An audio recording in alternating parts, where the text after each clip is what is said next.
दिव्यांगांच्या प्रश्नावर प्रहार संघटना आक्रमक झालेली आहे। मुंबईतल्या आकाशवाणी इथल्या आमदार निवासामध्ये त्यांनी आंदोलन केलेलं आहे। दिव्यांगांच्या प्रश्नांवर प्रहार संघटनेने आता आंदोलनाला सुरुवात केली आहे। आमदार निवासाच्या 6व्या मजल्यावर त्यांनी ठिय्या मांडलाय। तर दिव्यांगांच्या प्रश्नांसंदर्भात आता प्रहार संघटना आक्रमक झालेली आहे। मुंबईतल्या आकाशवाणी समोरच्या आमदार निवासाच्या 6व्या मजल्यावर त्यांनी ठिय्या मांडलेला आहे आणि घोषणाबाजीला सुरुवात केली आहे।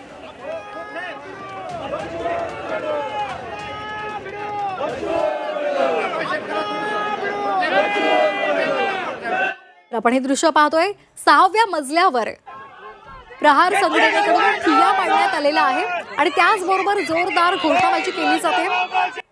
बच्चू कडू यांची ही प्रहार संघटना आहे आणि दिव्यांगांचे प्रश्न सोडवण्यासाठी ते आक्रमक झालेले आहेत। आणि या संदर्भात अधिक माहिती घेऊयात आमचे प्रतिनिधी ओम देशमुख यांच्याकडून। ओम, नेमक्या काय मागण्या आहेत? प्रहार संघटनेचे कार्यकर्ते आक्रमक झाले। निश्चित मागील तासाभरापासून प्रहार जनशक्ती संघटनेच्या दिव्यांग संघटनेकडून आंदोलन केलं जात आहे।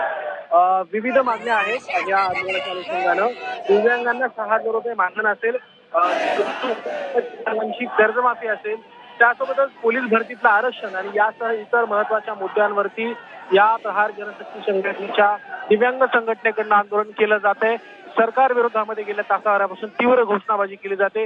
मुख्यमंत्री आणि उपमुख्यमंत्र्यांच्या विरोधात या ठिकाणी आंदोलकांकडून नारे लावले जात आहेत।